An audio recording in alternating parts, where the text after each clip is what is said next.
भारत की प्रथम और एकमात्र महिला प्रधानमंत्री के साथ कई विवाद जुड़े रहे, लेकिन उसमें से दो ऐसे थे जिनकी वजह से पूरा देश हिल उठा। इंदिरा गांधी की हत्या 31 अक्टूबर 1984 को कर दी गई। इनके पूरे राजनीतिक जीवन में ढेर सारे विवाद जुड़े। इनका व्यक्तिगत जीवन भी विवादों के साए में रहा। इन पर तानाशाही और हर हाल में सत्ता बनाए रखने का आरोप लगता रहा। इनसे जुड़ा सबसे बड़ा विवाद आपातकाल और ऑपरेशन ब्लू स्टार है। चलिए इस वीडियो में हम ऑपरेशन ब्लू स्टार के बारे में जानते हैं और वीडियो के अंत में जानेंगे कि किस तरह से ऑपरेशन ब्लू स्टार के बाद देश ने बड़ी कीमत चुकाई। वीडियो शुरू करने से पहले एक रिक्वेस्ट है मेरा आपसे कि नीचे रेड कलर के सब्सक्राइब बटन में क्लिक करके बेल आइकन को प्रेस कर दीजिए ताकि मेरे आने वाले नॉलेजेबल वीडियो भी आप देख सके। चलिए आज की वीडियो शुरू करते हैं। ऑपरेशन ब्लू स्टार के जख्मों को भूलकर पंजाब आज प्रगति की राह पर आगे निकल चुका है। ऑपरेशन ब्लू स्टार भारतीय सेना द्वारा 3 से 6 जून 1984 को सिख धर्म के सबसे पावन धार्मिक स्थल अमृतसर स्थित हरि मंदिर साहिब परिसर पर की गई कार्यवाही का नाम है। करीब 30 वर्ष पहले 5 जून 1984 की उस रात की टीस अब भी यहाँ महसूस की जा सकती है।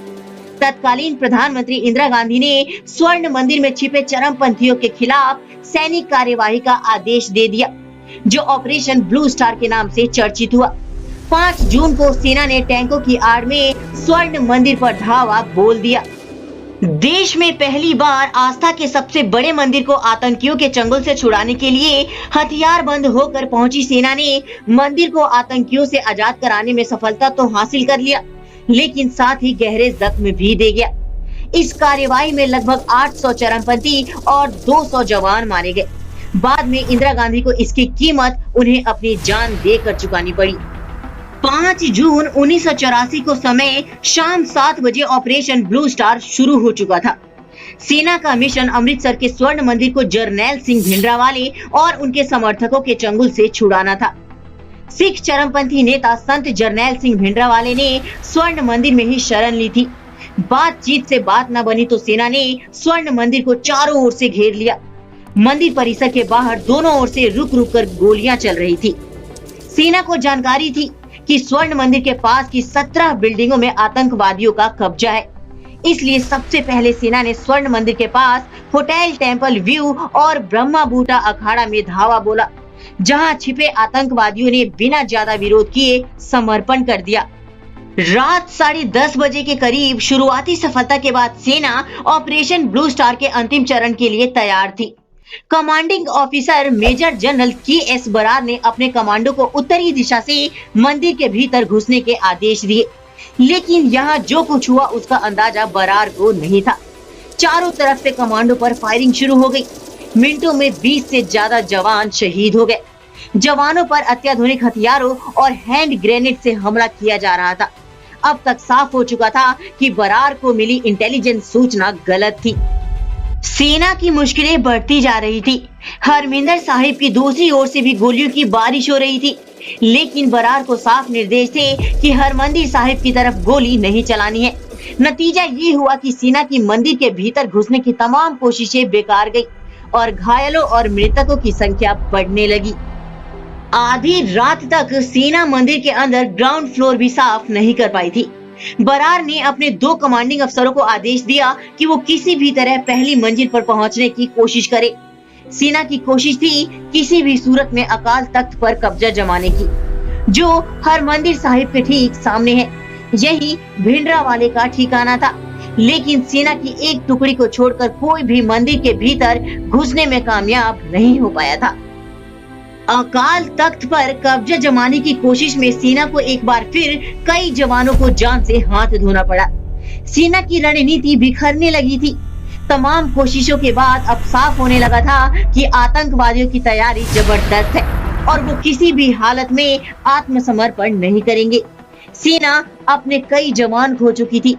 इस बीच मेजर जनरल के.एस. बरार के एक कमांडिंग अफसर ने बरार से टैंक की मांग की। बरार ये समझ चुके थे कि इसके बिना कोई चारा भी नहीं है।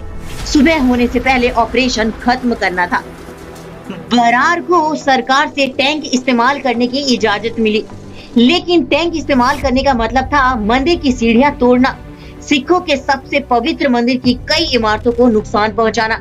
सुबह करीब 5:21 पर सेना ने टैंक से पहला वार किया। आतंकवादियों ने अंदर से एंटी टैंक मोर्टार दागे। अब सेना ने कवर फायरिंग के साथ टैंकों से हमला शुरू किया। चारों तरफ लाशें बिछ गई। सूरज की रोशनी ने उजाला फैला दिया था। अब तक अकाल तख्त सेना के कब्जे से दूर था और सेना को जान माल का नुकसान बढ़ता जा रहा था। इसी बीच अकाल तख्त में जोरदार धमाका हुआ। सेना को लगा कि ये धमाका जानबूझकर किया गया है ताकि धुएं में छिपकर भिंडरावाले और उसका मिलिट्री मास्टरमाइंड शाहबेग सिंह भाग सके। सिखों की आस्था का केंद्र अकाल तख्त को जबरदस्त नुकसान हुआ।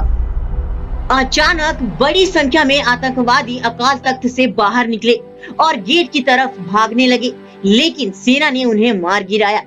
उसी वक्त करीब 200 लोगों ने सेना के सामने आत्मसमर्पण किया, लेकिन अब तक भिंडरावाले और उसके मुख्य सहयोगी शाहबेग सिंह के बारे में कुछ पता नहीं लग पा रहा था।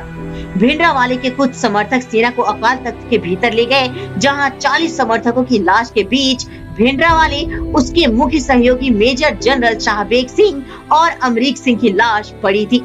अमरीक भिंडरावाले का करीबी और उसके गुरु का बेटा था।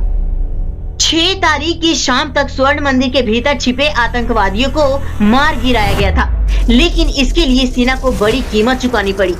सिखों की आस्था का केंद्र अकाल तख्त नेस्तनाबूद हो चुका था। इस वक्त तक किसी को अंदाजा नहीं था कि ये घटना पंजाब के इतिहास को हमेशा के लिए बदलने वाली है।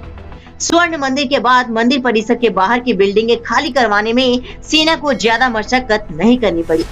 हालांकि पूर्व सेना अधिकारियों ने ऑपरेशन ब्लू स्टार की जमकर आलोचना की। उनके मुताबिक ये ऑपरेशन गलत योजना का नमूना था। 31 अक्टूबर 1984 को अपने घर से निकल रही प्रधानमंत्री इंदिरा गांधी पर उनके 2 सिख सुरक्षा गार्ड सतवंत और बेअंत सिंह ने गोलियों की बौछार कर दी। ऑपरेशन ब्लू स्टार से पैदा हुई सांप्रदायिकता और कट्टरपंथ ने प्रधानमंत्री की जान ले ली। प्रधानमंत्री की हत्या के बाद शुरू हुए दंगों ने करीब 3000 लोगों की जान ले ली थी। इनमें से ज्यादातर सिख थे। इस तरह से हमने इस वीडियो में बात किया ऑपरेशन ब्लू स्टार के बारे में। उम्मीद करता हूं दोस्तों कि ये वीडियो आपको पसंद आया होगा। नीचे कमेंट सेक्शन में जरूर बताएं कि ये वीडियो आपको कैसा लगा। साथ ही नीचे रेड कलर के सब्सक्राइब बटन पर क्लिक करके बेल आइकन को प्रेस करना तो बिल्कुल भी ना भूले। फ्रेंड्स, इस वीडियो में अब तक के लिए इतना ही। मिलते हैं अपने नए वीडियो में एक नए टॉपिक के साथ। तब तक के लिए bye bye and take care.